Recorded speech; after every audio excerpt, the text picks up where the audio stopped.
اردو سیکھنے کا یہ ویڈیو نمبر 132 ہے۔ استنجا، یہ تین جا کا بیان، استنجا کا بیان۔ سوال: استنجا کا طریقہ کیا ہے؟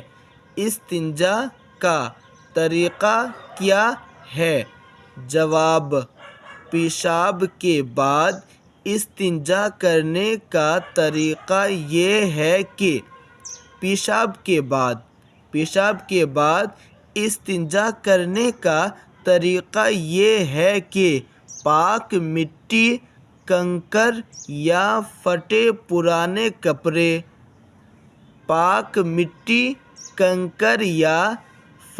پرانے کپڑے سے پیشاب سکھائے، پھر پانی سے دھو ڈالے اور پاخانہ کے بعد استنجا کرنے کا طریقہ یہ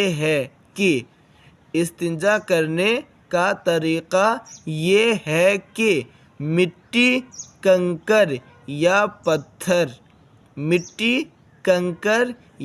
پتھر کے 5 یا 7 ٹکڑوں سے پاخانہ کی جگہ صاف کر لے۔ 5 یا 7 ٹکڑوں سے پاخانہ کی جگہ صاف کر لے، پھر پانی سے دھو ڈالے۔ سوال: استنجا کا ڈھیلا اور پانی کس ہاتھ سے استعمال کرنا چاہیے؟ استنجا کا ڈھیلا اور پانی کس ہاتھ سے استعمال کرنا چاہیے؟ جواب: بائیں ہاتھ سے۔ سوال: کن چیزوں سے استنجا کرنا منع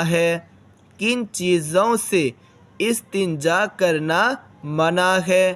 جواب: کسی قسم کا کھانا، ہڈی، گوبر، لید، کوئلہ اور جانور کا چارہ۔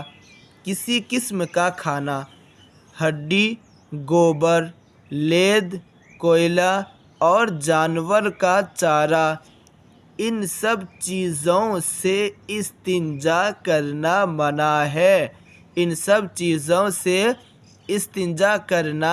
منع ہے۔ آگے دیکھیں۔ سوال: کن جگہوں پر پیشاب پاخانہ کرنا منع ہے؟ کن جگہوں پر پیشاب پاخانہ کرنا منع ہے؟ جواب: کنویں یا حوض یا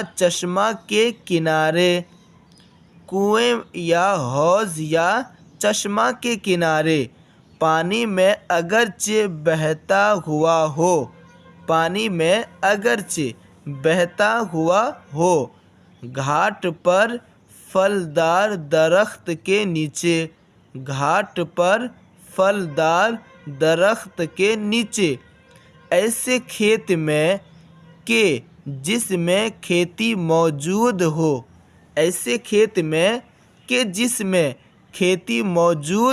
ہو، سایہ میں جہاں لوگ اٹھتے بیٹھتے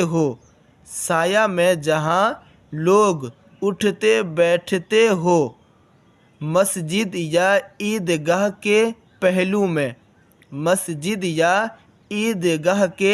پہلو میں، قبرستان یا راستہ میں، جس جگہ جانور بندھے ہو اور جہاں وضو یا غسل کیا جاتا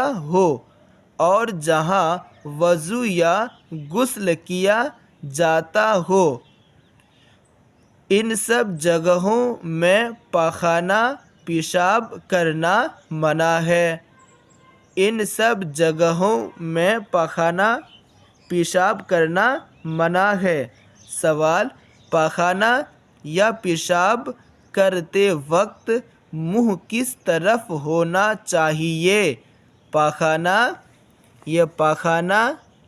یا پیشاب کرتے وقت منہ کس طرف ہونا چاہیے؟ جواب: پاخانہ پیشاب کرتے وقت قبلہ کی طرف منہ یا پیٹھ کرنا منع ہے۔ پاخانہ پیشاب کرتے وقت قبلہ کی طرف منہ یا پیٹھ کرنا منع ہے۔ ہمارے ملک میں اتر یا دکن جانب منہ کرنا چاہیے۔ ہمارے ملک میں اتر یا دکن جانب منہ کرنا چاہیے۔ چلیے اس ویڈیو میں یہیں تک، ملتے ہیں نیکسٹ ویڈیو میں۔